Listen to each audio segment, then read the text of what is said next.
Katie, Yes, Rob? what is the greatest movie of all time? Oh, that's obvious. It's The Princess Bride. See? See, do you agree with that? Actually, yes. Yeah, see, I'm good with It that. is one of my favorite movies. So, what does that have to do with the price of beans?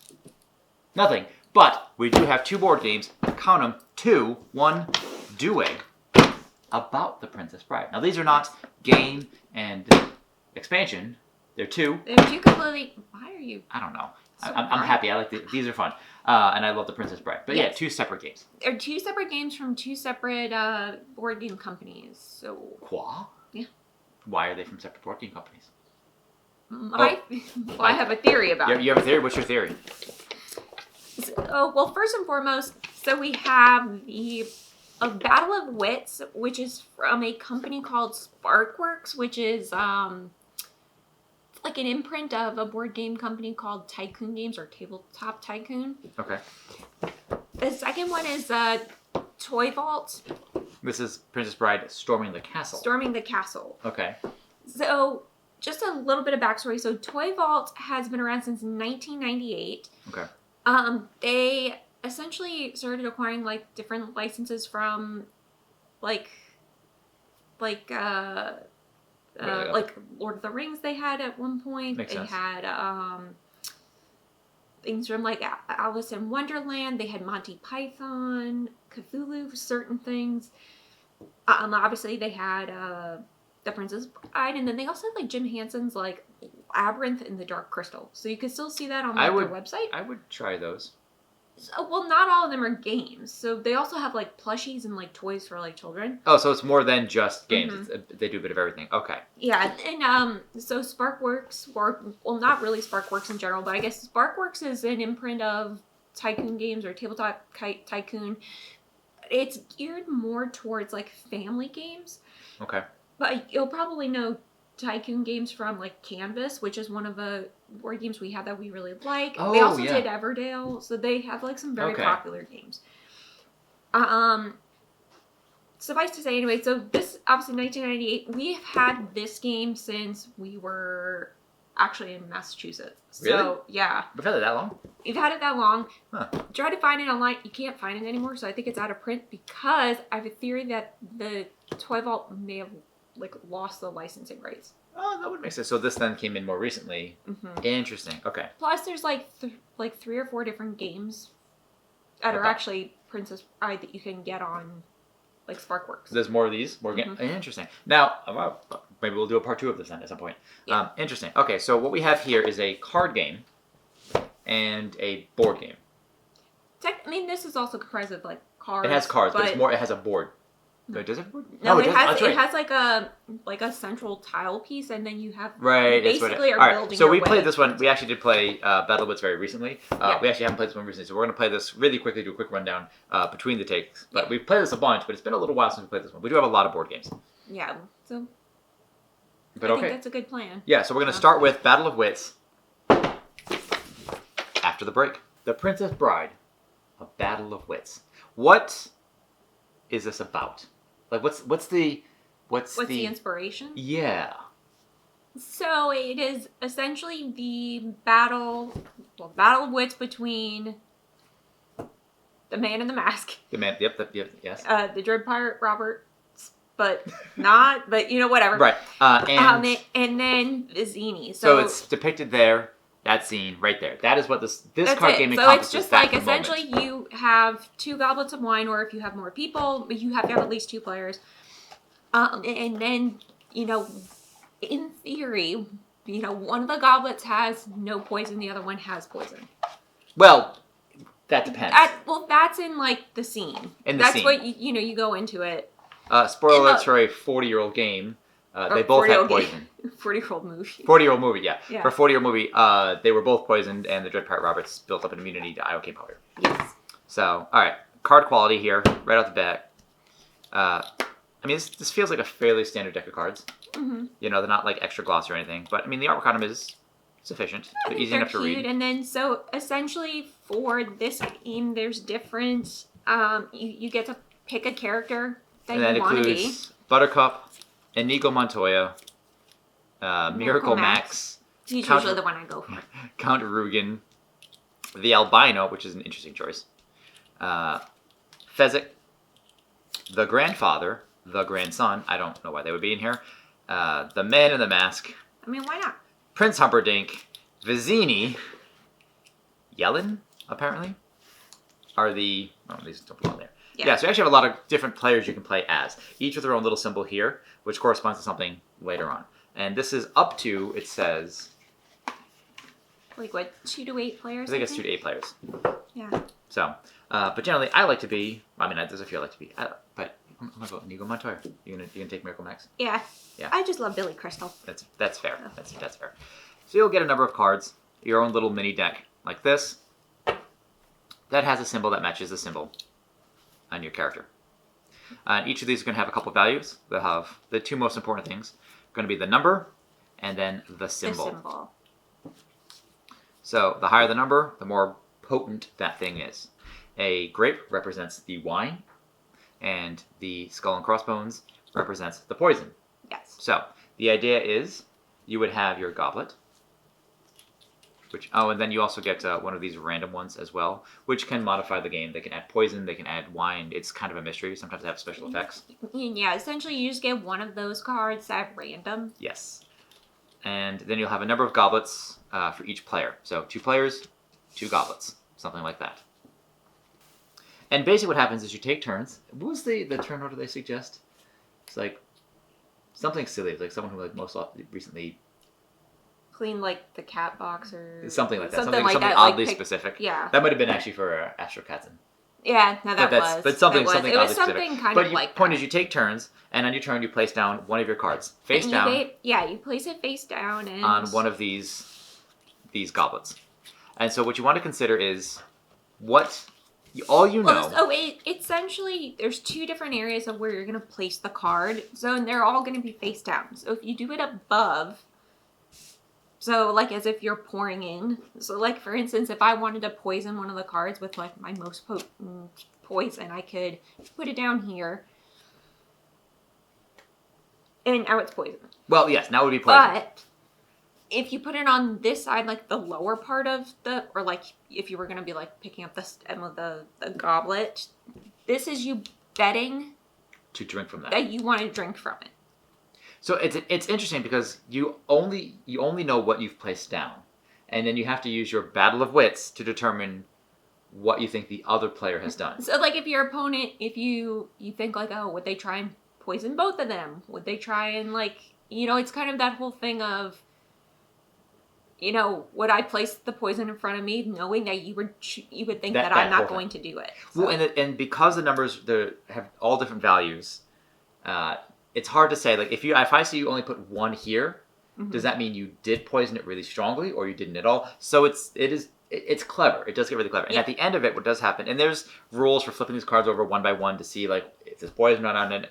That involves this little time changer shifter card here, but that's more specific. We won't get into that. But at the end of the match, what happens is you see what all these that we've established here are. So say if we put a few like this at the end of it, something like that. Sure. We just put them random. Yeah. And it doesn't have to be equal. It could be whatever. Yeah. So we see we've got a 7 in poison, we've got a 7 in poison, and we've got a 3 in poison. This is super poisonous. And then we would flip this one, and we'd say there's a 5 in poison, a 6, and then a 5. So this is both poison. Both of them are poison. So actually we're both dead, no matter what happens. But, generally speaking, well, hopefully one of them. I think actually the very first time I played this, you poisoned all of them. Yeah, I did. You did. You got us both killed. So basically this is what happened. I knew I was going to lose, so I just thought I'd bring you down with me. So. And then for these, you do something similar, where you just take, and then the poison or the wine doesn't matter for the betting. It's only the values here that matter. Mm-hmm. So in this case, we see that you have a 6 and a 2, which gives you an 8. So that is quality. My goblet. So, well, potentially. Now, if you scored an 8 on this as well, somehow, I could pick. You could then pick which one you want to drink from. Actually, I think these actually happened before that, for that reason. Mm-hmm. But then we have, in this case, you've got a 4, I've got a 4, and then I have a 2. So then I would actually, so in this case, I would be forced to drink from this one, you would be forced, and then reveal the poisons. So it's actually the other way around. Yeah. And that's basically the game. And that's it. Whoever's alive at the end wins. And, like, I think, what do they estimate the the amount of time for this? It's like 10, 30 minutes or something like that. It's Very quick fairly game. quick. Once you know the rules, it's actually really quick. I love this. I recommend it. It's great. It's super fun, super quick, easy to learn. It's super easy to learn. It's not a whole lot of cards and like setup time. You know, I think it is something that you can go as fast or as slow as you want if you want to just like to talk in between or well, like. There's no shuffling involved. Yeah. There's no random cards. You have your hand in front of you, and that's it. The only shuffling, I guess, is this one random card, which in some of these cases, we've got one that says, this one just adds 3 poison, but some of these other ones add, what else we got? Those are my cards. We've got cards that provide immunity. I spent the last few years building up an immunity to iocane powder. You can play in a goblet's contents as poison or play face up in front of you for the following benefit. When drinking at the end of the game, remove all your own poison cards from the contents of your goblet. Oh, that's actually really clever. This one's just 5 poison. This one's just 7 poison. And there's a couple extras. Yeah. Anyway, so they do have a few extra special it's nice, effects. and if you just really enjoy the movie, I do like in the poison and the like regular grape cards or the wine cards, they just have little flavor text. Yes. So in the center, I don't know, as someone Often who just the really movie loves quotes. the movie, I just think that's a nice touch. Yeah. This game is amazing. Highly recommend it. Yes. This is Princess Bride, Battle of Wits. But And I did look online, and it is $20 for this. oh, you did? Okay, good. Okay, so totally reasonable, absolutely worth it. Totally reasonable. And then for this company, they also have like 2 or 3 other games. Oh, what else they have? They're between like $10 and $25 each. Which is, again, nowadays pretty reasonable, because a lot of games can be really expensive. So they have one called Inconceivable, I Hate to Kill You, and Prepare to Die.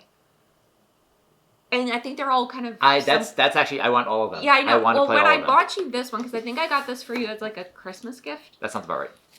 I had a really hard time picking between them. So... We have to get the other ones, is what I'm hearing. So maybe we'll have a part 2. And the good news is, and I was wondering, I was like, why are there so many Princess Bride games by this company?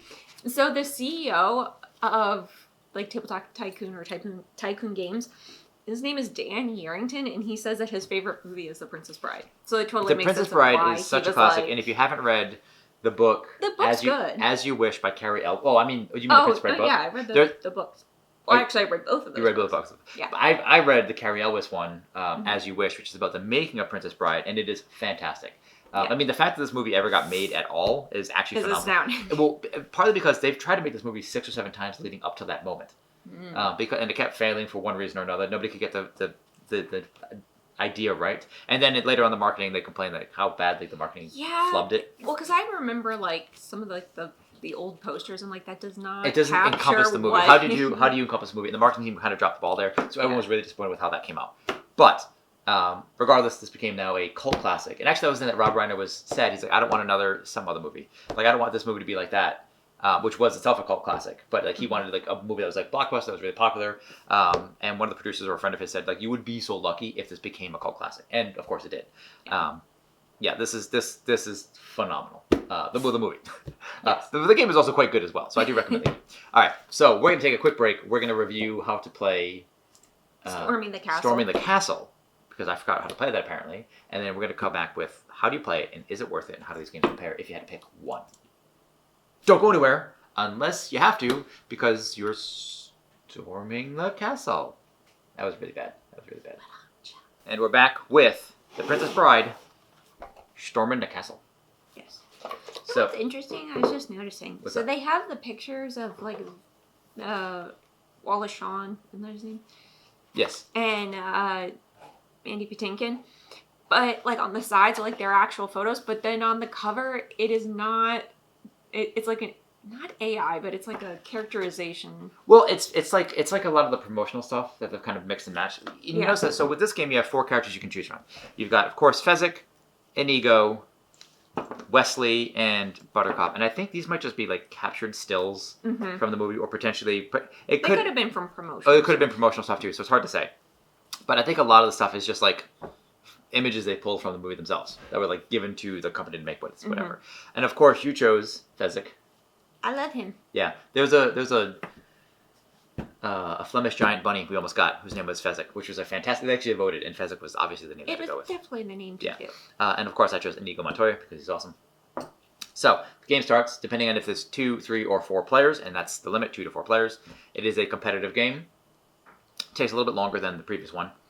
But in the case of 2 players, you draw 10 of these tarot-sized sideways path cards.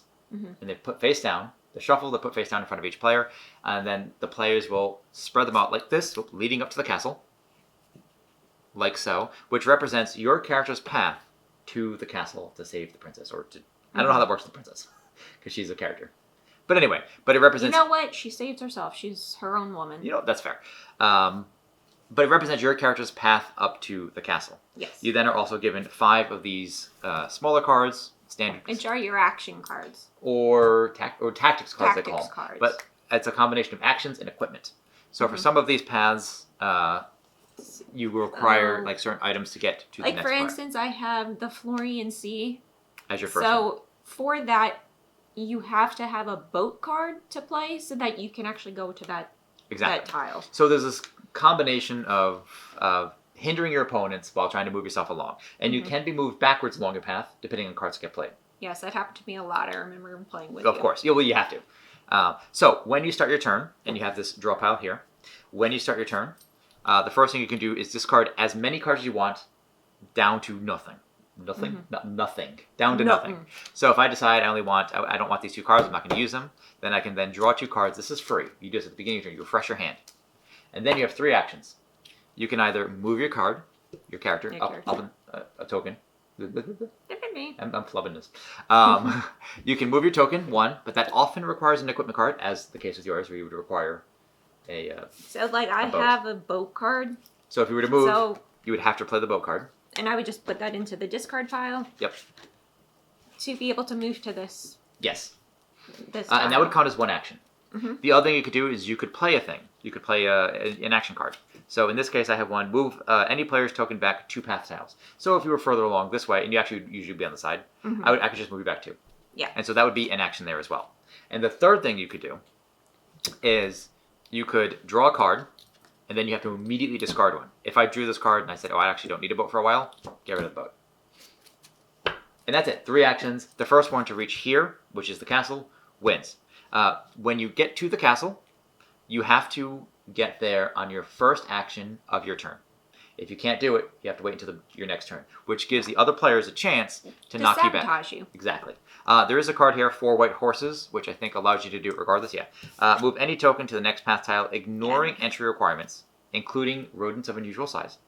This card may be used to enter the castle on any location, and rather on any action. So that would be the sort of your special card there if you want to wait until the end, if you can actually make a final push, so you don't get hindered. Yeah. And that's it. That's the game. It's, again, pretty straightforward. It's pretty simple. For this game, you have... Obviously, you have 2 to 4 players. That's really all you can do. Yep. I think they said 14 plus for the age group. So the cards themselves, how do you feel about the quality? It feels standard to me, right? I mean, there's fine. nothing particularly... we've had this for over a decade, and they've held up. Yeah. So. To be fair, though, we treat our cards really well. Same with the tarot-sized cards. They feel fine. They curve a little bit there, but I think that's how they're stored, which is the game gives you a couple of these rubber bands that you can do. Rubber bands. You can use plastic wrap, whatever, and then these are just cardboard, fairly standard cardstock. Feels fine. Colors are nice. This is it. The images do look very much like they pull from They're from the movie. They're from the movie, so they've got a certain kind of filmic quality to them. So they're not high contrast or really really sharp images. But you know what? It does kind of keep with the style of the game. But you would point out something about the box which annoyed you, and that is. So it's very large, right? So you're thinking. So I think we actually got this at a board game store. I think so too. And so when you open it up, this is the only area. I mean, you stick all your cards, pieces, and things in here, then the and only then this thing is presumably sits on top. Yeah, because this is the only thing that's a larger size. Yeah. They easily could have just done it with a box this the size of this. You could have fit all this easily into this box. Yeah. So again, that's just maybe it's at the time it made sense to have it be that big, or maybe... And honestly, given that this one already uses already has like some space reserved. I screwed that up. But it has some space reserved here. You could easily just remove this if you needed to. And then it could fit tarot-sized cards here. It'd be perfect. This is really all you need. It's just a separator and a box here. This would be perfect. But, so that's it a feels little like wasted nitpicky, space. but it is a little, I mean, it is wasted space. Yeah. So, thank you. Now, how do they compare to each other?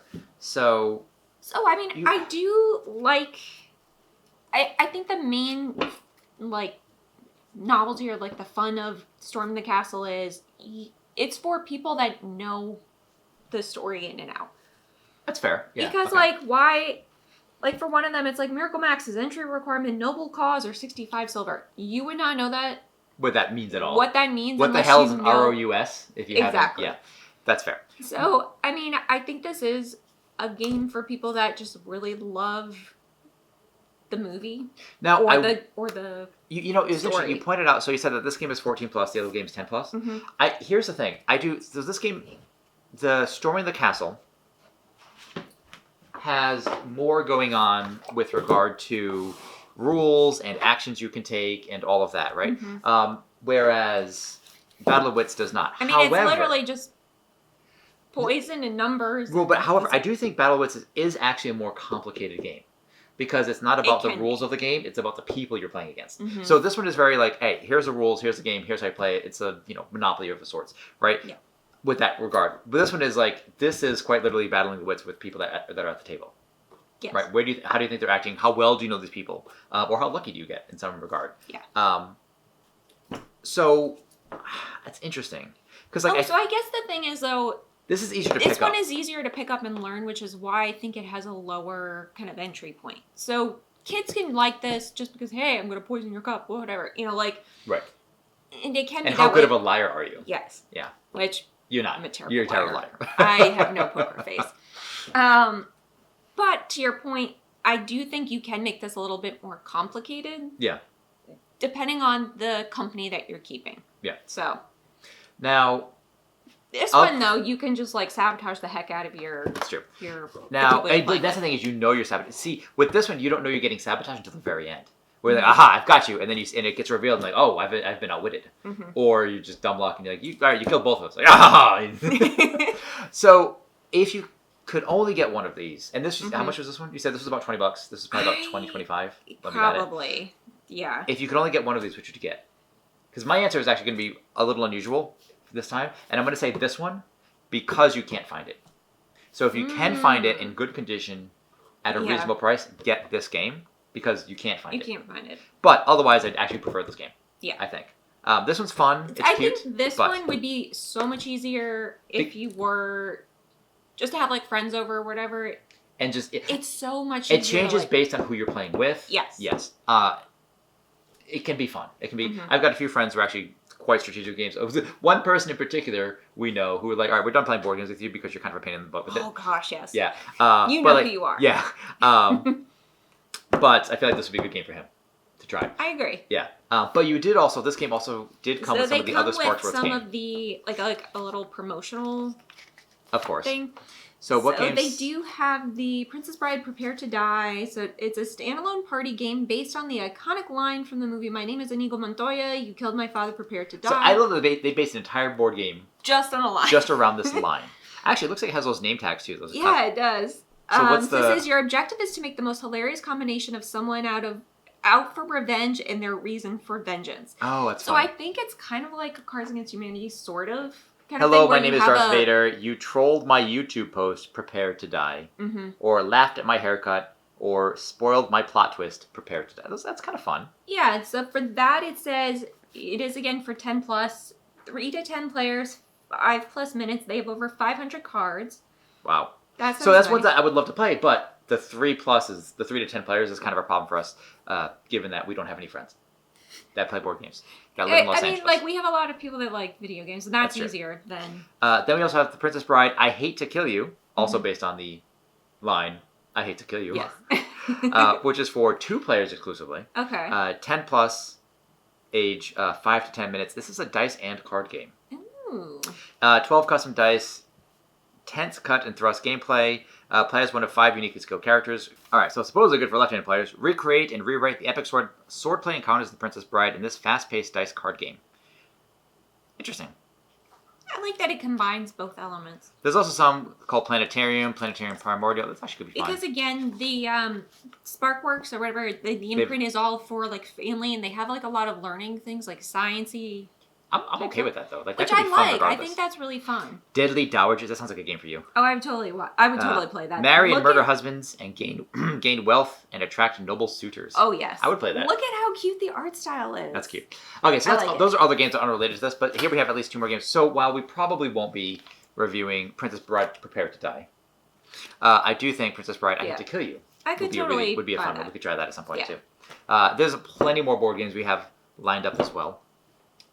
I think a good comparison would be coming up the Call of Cthulhu versus the Pandemic. And the Pandemic and with or without the expansion. Mm-hmm. So, which is actually they're both brutal enough as it is. I think that's good, and then also like Dark Gothic for. Dark Gothic's fun. Yeah, if you guys haven't played those, we have a whole pile of board games.